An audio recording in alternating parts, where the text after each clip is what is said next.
সকল ঘটে হরি আছে, কোনো ঘট নয় খালি। কোনো ঘটে প্রস্ফুটিত, কোনো ঘটে কলি। সকল ঘটে হরি বিরাজমান করছে। কিন্তু আমরা সাধুগুরুর দ্বারা এই কলিকে প্রস্ফুটিত, হরি নামক কলিকে প্রস্ফুটিত করতে হবে। ফুল প্রস্ফুটিত হলে সেই ফুল অর্জন করতে হবে যুগলে। জমিদার হীরামন পাগলের চরণ ধরে কৃপা পেয়ে তার সারা জীবনের ত্রিতাপ জ্বালা দূরীভূত করে ভবপারে চলে গেলেন। রয়ে গেছি শুধু আমরা। বনের পশু কীট পতঙ্গ সকলে চিনল, আমরা চিনলাম না। এক ভক্ত রামকৃষ্ণ ঠাকুরের কাছে গেছে, গিয়ে বলছে, ঠাকুর তুমি তো মায়ের সঙ্গে নিত্য কথোপকথন করো, আমার কথা ধরো। মায়ের সাথে তোমার আবার যদি কথা হয় তাহলে তুমি মাকে একটু আমার বাসভবনে পাঠিয়ে দেবে। রামকৃষ্ণ ঠাকুর বলল, পাঠাবো যে, তাহলে তোর ঠিকানাটা একটু লিখে দিয়ে যা। তখন ওই ব্যক্তি নিজের বাড়ির ঠিকানাটা লিখে দিল, এইটা আমার বাড়ি, এই গন্তব্যে আমি বসবাস করি। ঠাকুর বললেন, এই ঠিকানা নয়, তোর নিজের ঠিকানা। তখন উনি ব্যবসা বাণিজ্য করে সেই গুদাম ঘরের ঠিকানাটা দিল। ঠাকুর বলল, ওরে এই ঠিকানা নয়, তোর নিজের ঠিকানা। তখন মানুষটা দাঁড়িয়ে পড়ল হতভম্ব হয়ে, আমার ঠিকানা কোথায়? আমি তো কোনোদিন খুঁজে দেখিনি, আমি জানি না আমার ঠিকানা কি। কতদিন ভবে এসেছি আমি জানি, কিন্তু কখন যেতে হবে তা আমি জানি না। তাই সেই ঠিকানা পেতে পাওয়ার জন্য এই সাধুগুরুর কলেজ। তখন ওই মানুষটা ঠাকুরকে পা জড়িয়ে ধরে বলছে, যখন পুষ্পতরু তলে, পুষ্পতরুর শীর্ষে তাকায় ওই মানুষটা, ফুলের গাছের দিকে তাকায়, ফুলটা খিলখিল করে হেসে, মৃদু মৃদু হেসে মানুষটাকে বলে, আহারে নরতনু ভজনের মূল পেয়েছিস, কিন্তু নিজের ঠিকানা এখন পর্যন্ত খুঁজিসনি। আমার দিকে দেখ, আমার জীবন শৈলীটাকে দেখ, অতি ভোরে প্রস্ফুটিত হয়েছি, আর কিছু সময় পরে এসে মালিনী এসে আমাকে নিয়ে হরির চরণ সাজাবে। আমার 4 ঘন্টার জীবনটাতে আমি আমার ঠিকানা হরির চরণ খুঁজে পেয়েছি।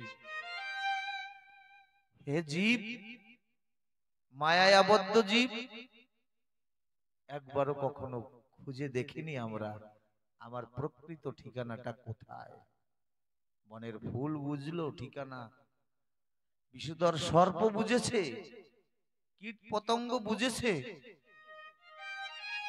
ছোট্ট জোনাকি নদীর পাশে ঝোপের আড়ালে ছোট্ট দ্বীপ জ্বলে খুঁজে বেড়াচ্ছে আমার ঠিকানা কোথায়, আমার হাত ধরে কে নিয়ে যাবে। ছোট্ট দ্বীপ টিম টিম আলো জ্বালিয়ে তার বন্ধুকে খুঁজে বেড়াচ্ছে। এমনি করে আমার তারক গোসাই কবি গান সেরে দলবল নিয়ে আম ভিটার উপর দিয়ে যাচ্ছিলেন। অকস্মাৎ ওই গ্রামে বেদিনীর দলেরা সাপ ধরছে, সকল সাপ ধরা হয়ে গেছে, একটা সাপিনীকে ধরতে পারেনি। ওই সাপটা, বিষধর সর্পটা গাছের মগডালে উঠে নিদানের বান্ধবকে ডাকছে, কারণ নিদানের কালে যে দয়া করে তাকে নিদানের বান্ধব বলে, দীনবন্ধু বলে। সাপটা মনে মনে ভাবছে আর ডাকছে, আর চোখের জল ছেড়ে দিয়ে বলছে, তোমারই তো সৃষ্টি আমি, তাহলে আমার কি জগতে বাঁচার অধিকার নাই? আমাদের বংশ বিরাদরির সকল সাপ ওরা ধরে নিয়ে গেছে, আমি একা বেঁচে আছি। হে করুণা নিদান, আমার এই নিদান কালে তুমি করুণা করো। সর্ব খলিদং ব্রহ্ম, সাপও তারই সৃষ্টি। ওর ডাকে পরিপূর্ণ ডাক হয়েছে, ডাকে যদি না থাকে ফাঁক, তখনই লেগে যায় তাক। ঠিক তৎক্ষণাৎ ওখান থেকে ওই গাছের নিচ থেকে তারক গোসাই যাচ্ছেন। সাপটা যখন লক্ষ্য করলো যে ঠাকুর তাহলে আমার ডাক শুনেছে, ওই ডাল থেকে লাফ দিয়ে তারক গোসাইয়ের স্কন্ধে পড়েছে। তারক গোসাইয়ের কণ্ঠকে বেষ্টিত করে সম্মুখে ফনা ধরে বসে আছে। দলের যত সাঙ্গবঙ্গ, তার মধ্যে যাদব, বিবরণ শিষ্য ছেলেরা ছিলেন। ওই যাদব দেখে সাপটাকে মারার জন্য উদ্যত হলেন। আমার তারককর্তা বলছে, মারিস না, ওকে মারিস না। একবার ওর চোখ দিয়ে যে অনুতাপ আর্তনাদের অশ্রুধারা বহির্গত হচ্ছে, একবার ওই চোখের জলটা একবার পড়ে দেখ। চোখের ভাষা কি বলে? চোখের জলের হয় না কোনো রং, তবু কত রঙের ছবি আঁকে। আমরা যখন দুর্দিনে পড়ি, সন্তান অসুস্থ, মরণ ব্যাধিতে ভুগছে, আশা করে নিয়ে যাই ডাক্তারের কাছে, কিন্তু ডাক্তার যখন সরি বলে দেয়, তখন আর কোনো রাস্তা থাকে না, তখন শুধু রাস্তা থাকে চোখের জল। তখন মা সন্তানের শিয়রে বসে চোখের জলে ভাসে। আর গভীর নিশীথে তন্দ্রাচ্ছন্ন অবস্থায় কে যেন ডেকে বলে যায়, চিন্তা করিস না, ভালো হয়ে যাবে। মা সেই আশায় বুক বেঁধে সন্তানের মুক্তি পায়।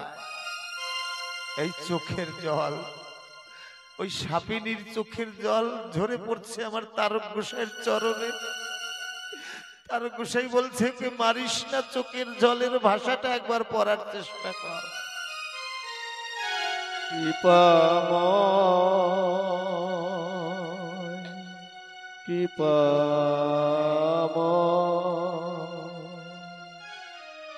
যাদব বলছে, বাবা আমার তো সেই দৃষ্টি উন্মিলিত হয়নি, তুমি বলো। বলছে,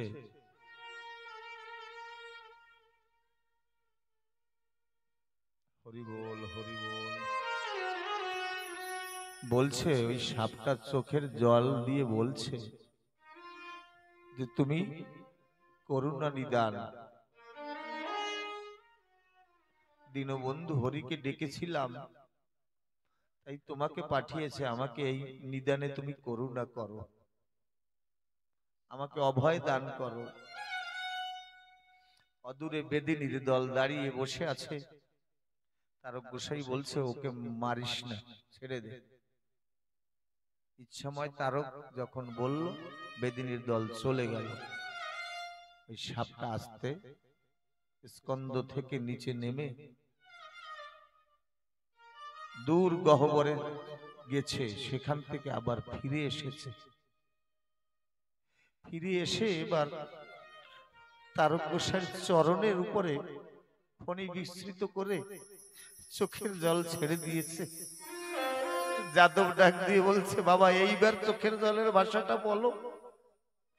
আমার তারক বলছে, সাপটা বলছে, যদিও জন্মি পশুকুলে, বিষাক্ত কুলে, কীট কুলে, বৃক্ষ কুলে, জন্ম জন্মে এমনি যেন হরি ভক্তের চরণ মেলে, তুমি আমায় এই আশীর্বাদ করো।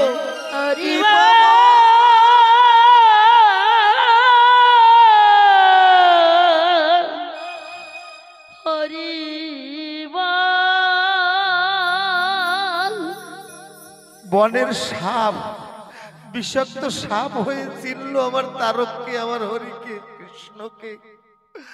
আমরা মানুষ হয়ে চিনলাম না, আমরা মানুষ হয়ে তাকে বুঝলাম না, আমরা মানুষ হয়ে তাকে ভজলাম না।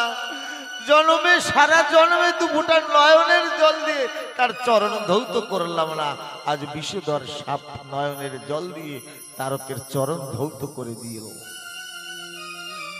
তারক মস্তকে কৃপার পরশ দিয়ে বলছে, যা, এর পর জন্মে কোন হরিভক্তের মায়ের ঘরে জন্মগ্রহণ করবি, জন্মগ্রহণ করে এমনি হরিভক্ত হয়ে হরিভক্তের সঙ্গ করে মানব জীবন ধন্য করবি।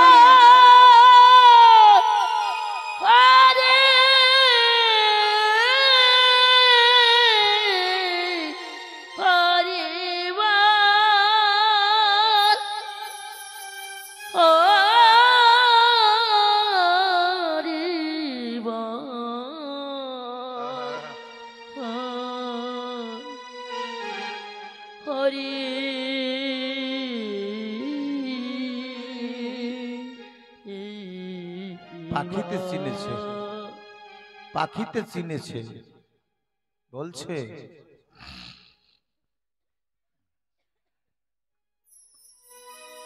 ওভাবে বসিবে কেন, না থাকিলে সেনা। ঠাকুর বাল্যলীলা খেলে যখন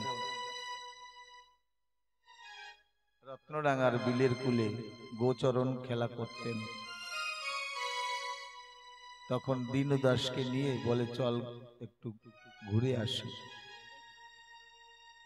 ওখানে একটা শালিক এসে ঠাকুরের স্কন্দে বসেছে। দীনু দাস বলছে, ঠাকুর, এই পাখিটার সাথে তোমার কি পরিচয় আছে?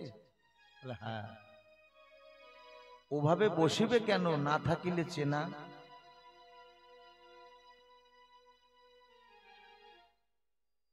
হরি বল,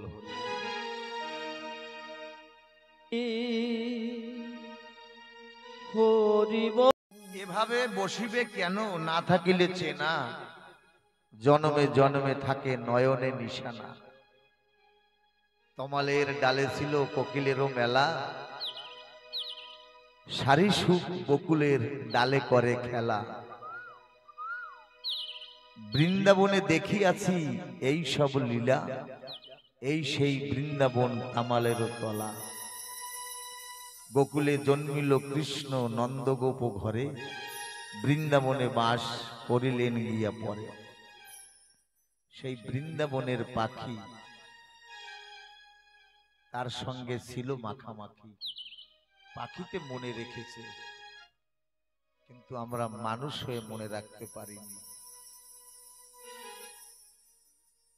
মানুষ হয়ে মনে রাখার একই মাত্র পন্থা এই সাধুর বাজার। সাধুর কৃপা যদি হয় তাহলে তাকে মনে রাখা যায়। আমরা যদিও ভুলে যাই, কিন্তু ঠাকুর বলছে, আমাকে সরিয়া করে যদি পাপ কর্ম, আমারও ইচ্ছাতে হয় সেই মহাধর্ম। ঠাকুরকে স্মরণ করে যদি কোনো কুকর্ম করা হয়, ভাবা হয়, ঠাকুরকে স্মরণ করলে কুকর্ম সুকর্মে পরিণত হয়। আমাকে সরিয়া যদি করে কোনো পাপ কর্ম, আমারও ইচ্ছাতে হয় সেই মহাধর্ম। গুরুকে মনে করা ভাগ্য, গুরু আমায় মনে করে মহাভাগ্য,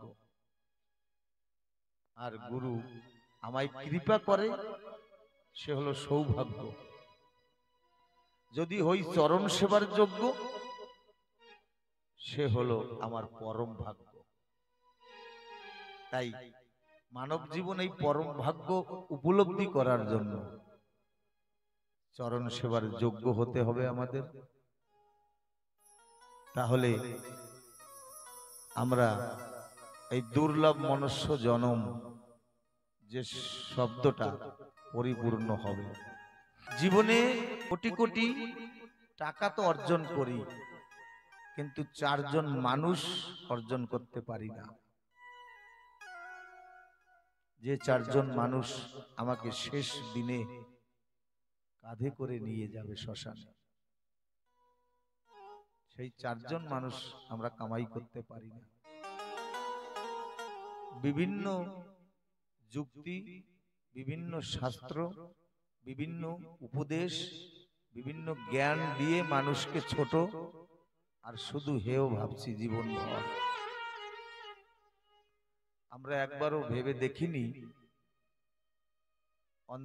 অন্তর্জলি যখন হয়, মানে শ্মশানে যখন মানুষকে পোড়ানো হয়, তখন ওই শ্মশানে 4টা খুঁটি দাঁড় করে 4 কোণায়। ওই খুঁটি 4টা কিসের প্রতীক জানি না। ওই 4টা খুঁটি হলো ধর্ম, অর্থ, কাম, মোক্ষ। ওই যে 4 জন মানুষ আমি কামাই করেছি, যে 4 জন আমাকে নিয়ে গেছে, ওরা আমাকে বুঝাচ্ছে জীবদ্দশায় থাকতে তোর প্রাণ পাখি যখন দেহে ছিল, তুই এই ধর্মও করিস নাই, কামেও মশগুল ছিলি, পরমার্থ অর্জন করিসনি, আর মোহকেও ক্ষয় করিসনি। তাই এই 4টা স্তম্ভ খাড়া করে দিলাম, তোর কর্মটা আমরা 4 জনে করে দিলাম। আর এক বন্ধু একটা মেটো কলসি কাঁধে নিয়ে তার মধ্যে জল পরিপূর্ণ করে পিছন থেকে একটা কুড়াল দিয়ে কোনো একটা দণ্ড দিয়ে আঘাত করে। কারণ ওই মেটো কলসিটা পঞ্চভৌত দিয়ে তৈরি, ক্ষিতি, অব, তেজ, মরুদ, বোম। আমাদের দেহটাও এই 5টা তত্ত্বে, 5টা উপাদানে তৈরি। তাহলে এই দেহের মধ্যে 70% জল, জল জীবন।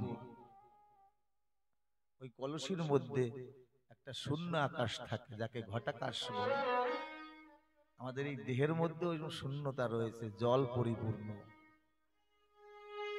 বলে না 72,000 নারী, তার মধ্যে 3টি প্রধান, তার মধ্যে 1টি প্রধান। তাই ওই ঘটাকাশে প্রাণরূপী জল ভরে দেয় পরিপূর্ণ। ওই কুম্ভটাকে এই মানুষের দেহের সাথে মিলানো হয়েছে। এইবারে এক বন্ধু একটা কুড়াল দিয়ে, কোন দণ্ড দিয়ে ওই মেটো কলসিটাকে পিছন থেকে আঘাত করে। ওই আঘাতের স্বরূপটা হলো মহাকাল, মৃত্যু, নিয়তি। কারণ নিয়তি যখন আসে মানুষের, বলে দিন তারিখ দিয়ে আসে না। তাই এভাবে আমাদের জীবন ওখানে শেষ হয়ে যায়। এত কিছু করলাম সংসারে, আমার আমার আমার আমার, কিন্তু এই নয়ন যেদিন বন্ধ হবে, সকল হবে সরকারি খামার, আমার কিছু থাকবে না। মনকে কত বুঝালাম, বুঝলো না।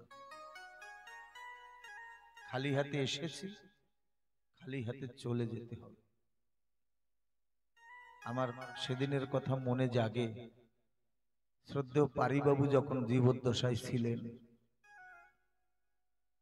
ওনার সঙ্গে জগদলপুরে গিয়েছিলাম। কথাটা অনেকবার, তবুও কেমন যেন নবনবায়ন, নতুন কিছু দেয় এই কথাটায়। চলার পথের অনেকটা প্রসার দেয়, শক্তি দেয়, ইন্ধন দেয়। ওই এক ভক্ত সপ্তাহের 7 দিনের 7 দিনই বিদেশে ব্যবসা আর বাণিজ্যের তাগিদেয় চলাফেরা করে, প্রতিনিয়ত প্লেনে যাওয়া আসা করে। সেই দিনের কথা, নিউজিল্যান্ড যাবে, কিন্তু কি ভেবে যাওয়া রদ্দ করে দিয়েছে, বন্ধ করে দিয়েছে। ফিরে যখন ঘরে এলো, আমি জিজ্ঞাসা করলাম, দাদা আপনি আজকে তো নিউজিল্যান্ড যাবেন, কেন গেলেন না? লোকটার চোখ নাম হয়ে গেল, চোখে অশ্রু পরিপূর্ণ হয়ে গেল। বলছে এই জগদলপুরের মতো জায়গায় আমি 22খানা প্যালেজের মালিক, কত কোটি টাকা বিক্রি হবে তা আমিও জানি না, কত কোটি টাকা তার দাম, কিন্তু আমি বুঝতে পেরেছি যেদিন যে আমার মৃত্যুর পরে এই 22খানা প্যালেজে আমার কোথাও 3.5 জায়গা হবে না, আমার জায়গা হবে ওই মুন্সিপাটির শ্মশানে। সেই দিন থেকে আমি সংকল্প করেছি সাধু গুরু ভক্তের সেবা যদি জীবনে লগন কখনো আসে আমি তা হেলায় হারাবো না, তাই আজকে আমি যাইনি। আপনারা মহৎ মায়েরা, ভক্তিমতী, অসীম করুণাময়ী, ঠাকুরের অসীম কৃপা করুণা আপনার প্রতি বর্ষিত হচ্ছে। আপনারা একটু এই আশীর্বাদ করবেন দিন সন্তানকে, যে কটা দিন আছে বাকি যেন হরি নামে ঝরে আঁকি, এই আশীর্বাদ চাই।